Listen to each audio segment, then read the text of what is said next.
Corvette. The 2020 Chevrolet Corvette is, true to the vision of creator Zora Arkus-Dunkov, a mid-engine supercar. The C8 is everything Zora dreamed of with technology he never could have imagined.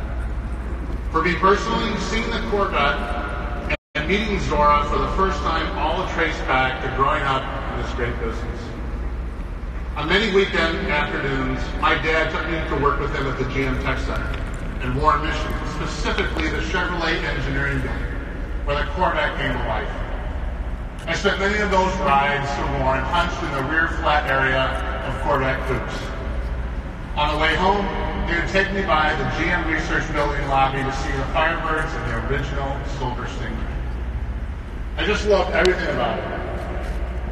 We used to have a swap meet in Warren down the road from the GM Tech Center where they'd sell Chevrolet heads and parts and all kinds of stuff.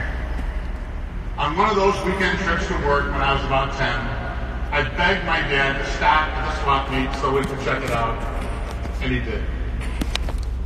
We go inside the huge warehouse-like building to look around, and there's Zora. I'd never seen him before, but you could tell right away that he was someone special. He was sitting there holding court, signing all kinds of things for all kinds of people, and it was just so cool, such a great moment.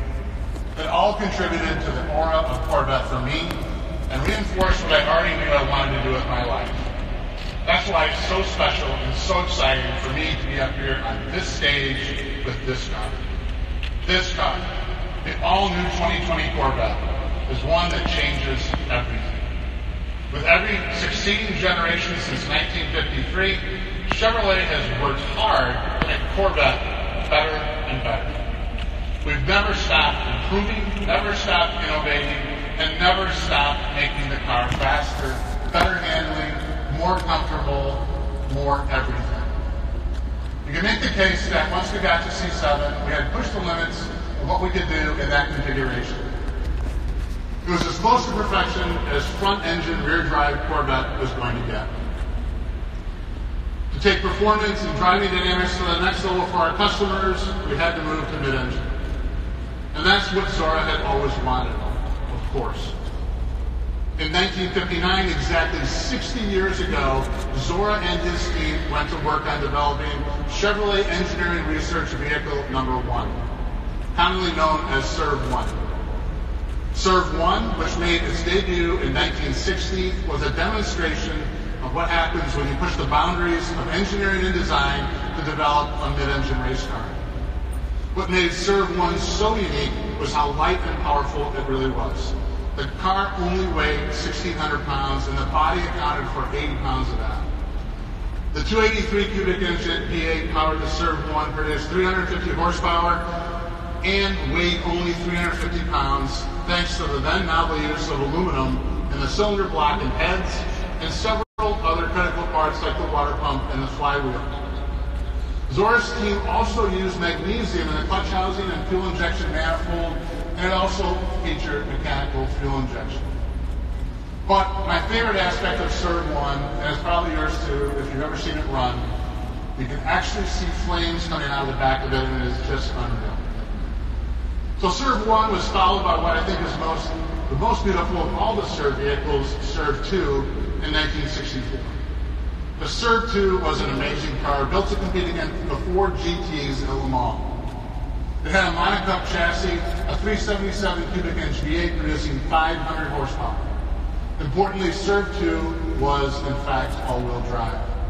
The transmission featured a unique configuration in which the rear wheels were driven by one torque converter and the front wheels through another in the front. Zora patented this configuration in 1968. SERV-2 also marked the beginning of the velocity stacks, like the McLaren stack, which were developed, in fact, by General Motors R&D, and that car is very, very special in my opinion. And in 1990, the SERV-3 made its debut. I was already working at the company, so I remember it being built around the time we were spending a lot of time at the GM Proving Ground working on sort of the holy grail of a true active suspension system. SERV-3 did have that yaw control and kept it stable through the active suspension, and it had active aero and other advanced technology on it. Like its predecessor, it had an all-wheel drive mid-engine configuration. And it was powered by a turbocharged ZR1 5.7 V8 producing 650 horsepower. And it weighed only 3,400 pounds thanks to extensive use of carbon fiber, and the central structure was in fact a carbon fiber torque tube that weighed only 38 pounds. The ends of that beam were machined from titanium. Those three served vehicles and their legacy are very much the inspiration for this new, first ever mid-engine 2020 Corvette Stingray. They show what Corvette has always been about for Chevrolet and GM, pushing the boundaries of innovation in terms of propulsion, material usage, and performance. Now, just as Corvette has been a halo for Chevrolet and a brand, these served cars were a halo for GM R&D, pushing the company to greater innovation and to new heights. They also serve to show that mid-engine has always been a part of Corvette's destiny, and it's something we've been looking at for a very, very long time. All along, it has been absolutely paramount that we keep Corvette true to its roots of attainable performance. Mid-engine has historically posed a challenge to this mission. Not so anymore. The time has come today, and we feel that both Corvette traditionalists and potential new customers will embrace the change in layout, especially once they see it and drive it. They'll think it's flat out the best Corvette they've ever driven, and that will be because it's the best Corvette anybody's driven. There are many reasons for that, even beyond the mid-engine layout, like the way it feels, the way it sounds, the way it looks, and the incredible attention to every detail on the car. And that's what we're going to dive into now with Phil and then Taj. So please join me in welcoming the Executive Design Director of Global Chevrolet, Mr. Phil Zack.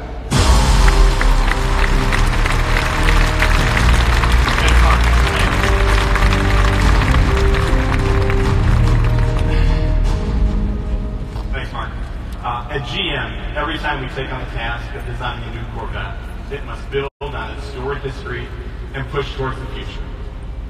The current 7th generation Corvette and each one before it has a strong and powerful presence. But the new mid-engine eclipses anything we've ever done before. This is not merely a new chapter in the Corvette legacy, this is an all-new book. But before I continue, I want to acknowledge the true design talent that really brought this mid-engine Corvette to life, as well as generations prior. John Cafaro, former Chevrolet Executive Director of Design. John, you in the audience? There you go.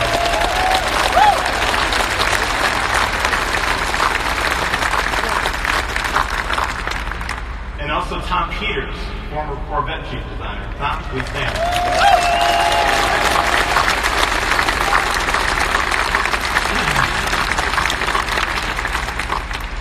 Now, both John and Tom have recently retired from GM, but they're here with us tonight to share this moment.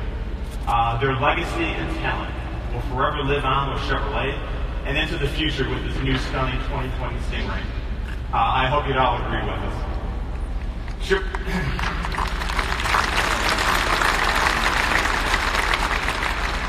Now, Chevrolet has always been a symphony of performance, design, and engineering. But on this car, every element has been elevated to the next level of craftsmanship. The Stingray's exterior is a powerful, bold, futuristic design statement with exotic proportions, a wider stance, but still unmistakably Corvette. You can see the continued influence of aircraft design, lean and muscular with sculpted shapes, conveying a sense of motion even while standing still.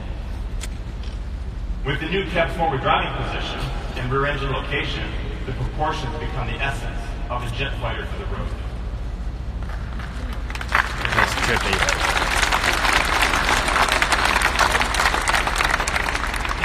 As you would have expected, we maintain some of the essential Corvette design cues that are timeless and transition well into this new mid-engine configuration. For example, the bold front face with LED lights and aggressive dual-element DRL signature proudly say Corvette. The strong fender piece over the front wheel and rear quarter give the Corvette the expected athletic, muscular appearance. The sleek sculpture is low, taut, and narrow-driven. And the horizontal crease on the body side is the main design element that gives Corvette its sleek appearance and anchors the fender shapes and aggressive side intake. The purity of this feature is so significant that we hid the door handle releases underneath the side intake to keep them clean and uninterrupted look. Now, as we move to the rear of the car, the dual-element tail lamps are uniquely Corvette with an enhanced three-dimensional execution. With the wide lamp location and the lower dual exhaust tips, the rear stance exudes the performance attributes of a true exotic. Now, the design challenges for this mid-engine Corvette were unique in that everything had to be changed. But at the same time, our mission was to make the finished product not just unmistakably Corvette, but an exotic supercar version of a Corvette. By repositioning the engine to the middle, the proportions shift and the whole canopy is thrust forward in profile, allowing the rear wheels to move farther back for a much more aggressive attitude.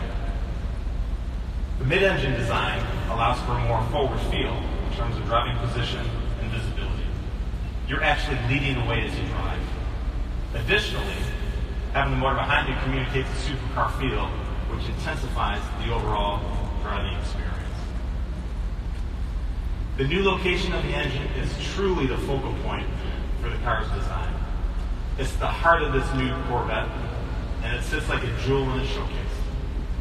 A jewel in a showcase that is visible through the large hatch rear window. Now, every visual surface on this component received unprecedented attention, including the meticulously designed engine and underhood compartment. Diving into the detail execution of the car, the design team found inspiration in high-end motorcycles and race car components. We sought to optimize the appearance of every wire, tube, component routing, fastener, and finish. We took the panels off and spent countless hours developing the engine compartment, right down to all the mechanical fasteners. The intake manifold covers were completely redesigned, and a Corvette emblem was added for additional detail. Now, the exterior statement is bold, fresh, and fully capable, reflecting what we've learned from past Corvettes and from racing. For the new Stingray, we completely redesigned its coolant and airflow. We looked at drag, lift, how to achieve the optimal balance with this new mid-engine configuration while maintaining the design integrity. All the surfaces are pulled taut as possible over the mechanicals, giving the car a dynamic energy that visually draws people to it. Now, what you see on stage is the Z51 package. We've had this unique track package for Stingray in the past, and this one offers customers even more. As you can see, it has an aggressive front splitter and an open air rear spoiler. Our designers work hand in hand with the air engineers to give a whole new meaning to the term form follows function. Now, Tad will touch on this a little bit more in his presentation. Now, the mid-engine configuration not only enables a stunning exterior, but also improves interior accommodations. Nice. With the engine behind the driver, the cowl and the instrument panel are lower. The entire occupant package is moved forward 16.5 inches, improving visibility. The driver compartment is also larger than the previous generation, offering more space and an inch more seat travel. With this new mid-engine exotic exterior, we had to deliver an inspiring interior to match. The most important is the driver-centric cockpit, which features a new squared-off two-spoke steering wheel that leaves an unobstructed view of the 12-inch reconfigurable cluster display. The square steering wheel shape and low two-spoke configuration enable a full 9-3 hand grip position during hard cornering. The compressed shape also allows for better visibility and more legroom. In the cockpit, the controls are literally wrapped around you in all directions. It reflects a car that is all about catering to the driver's experience. You'll notice that the only knob on the auto system is the volume control, and that's because it's the most frequently used. Every other button had to earn its place. The single line of climate control buttons on the console are intuitively laid out and minimized. The instrument panel's wings extend from the driver's console and wrap around the IP, freeing up space. This same less is more philosophy has also been incorporated into the unique ultra-thin air vents. The look is simple and clean and helped us keep the instrument panel low for great forward visibility. Now we will offer 3 seat options: a GT1, a GT2, and a competition sport for drivers seeking the right balance of comfort and style. We now offer 6 interior color themes, more than ever before, which also includes more personal choices on material selection and stitching. The interior stitching is also larger and more pronounced. It highlights the handcrafted quality and attention to detail. Even the seatbelts get an expanded and expressive color palette, an optional 6. We've also expanded the exterior color palette to 12, more than we've ever offered previously. Now, everything on the interior is authentic, and most parts are wrapped in leather or suede. The buttons are aluminum. Carbon fiber is used throughout for lightweight performance and visual appeal. Now, all of these details are what makes this 2020 mid-engine Stingray special. From the moment customers walk up to see the car, open the door, we want to surprise them and let them discover something they weren't expecting. We want them to say, this can only be a Corvette, but also say it feels like no Corvette ever. But none of this great design would be much without the performance, the packaging, and the total livability of this mid-engine sports car. All made possible by our incredible engineering team, led by Corvette Executive Chief Engineer, Thad Strifter. Thank you, Thad.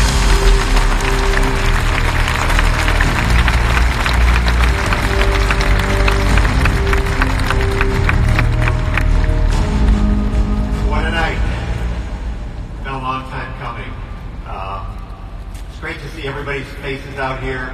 You know, we have a great relationship with our customers. I'm so glad you all came out with us.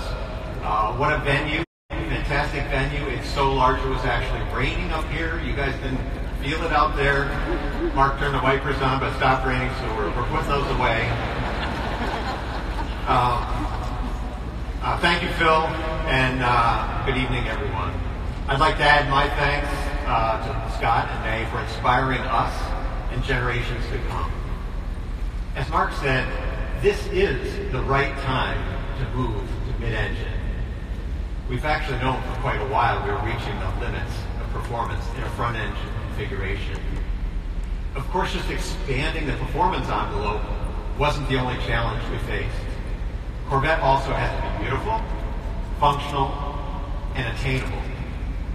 And it has to fit into our customers' lives as naturally and completely as our front-engine cars do. Our mission was to develop a new sports car that combines all of the things we do really well today with the performance and driving experience of mid-engine supercars. All while meeting requirements from all around the globe, including right-hand drive markets. That was news right there.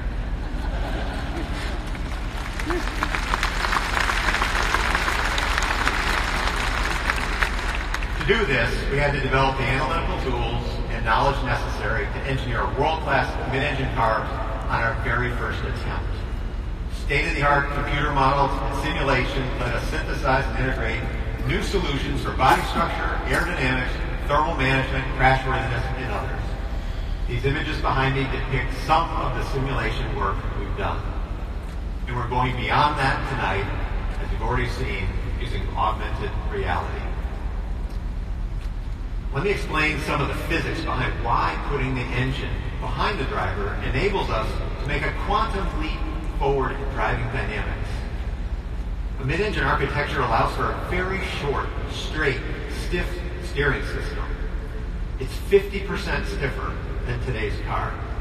And that makes the driver's input to the chassis nearly instantaneous. The new seating position places the occupant center of gravity right on top of the vehicle's center of gravity, so the car literally rotates around you in a turn. It completely changes the perception of vehicle handling and responsiveness. It also allows us to engineer higher performance chassis calibrations while simultaneously improving ride quality. Historically, cars with rear weight bias struggled to get to neutral and progressive vehicle handling. We were determined to get all the benefits of that weight distribution without any of the drawbacks. We did that by putting untold hours into the design of suspension geometry, bushing compliances, tire construction, and the front to rear stagger of the wheel sizes. There's actually a lot more than that to it, but I can tell you the final result is magic. The driving dynamics of this vehicle are better than we thought they would be. Today's Corvette gets excellent marks for ride and handling balance, but the Stingray is a whole new deal. No Corvette has ever felt so comfortable, nimble, and so completely stable. I can't talk about the suspension without talking about its foundation, the body structure. The main structure is aluminum and makes the most use of high-pressure die casting in General Motors history. The 6 largest castings are enormous. These high-pressure die-cast precision parts have superior material properties, more design flexibility than traditional castings. They are used throughout the car to minimize the number of joints and put the material exactly where it needs to be for maximum stiffness and minimum mass. They are the key to making this the stiffest Corvette in history, which in turn contributes to great driving dynamics. We've been using a center backbone strategy since 1997, but for the 2020 Stingray, it has been completely redesigned for mid-engine configuration. In addition to great structural feel, customers will notice very low rockers, which allow for easy entrance and exit, compared to other mid-engine designs featuring a tub-type construction. Beyond aluminum, we're using many innovative materials in many strategic places. Corvette has always been a mosaic of premium materials, and this one's no different. We picked the material that optimizes the performance of each component. On a mid-engine car, you would expect there to be a front storage compartment. But the Corvette also features a rear storage compartment. Both of these compartments and the dash panel are molded from ultra-lightweight fiberglass with a proprietary resin. It's so light that actually a solid brick of it will float in water. This is a real first, a real breakthrough. It helps manage the Corvette's overall weight while maximizing luggage volume and resisting elevated temperatures. And speaking of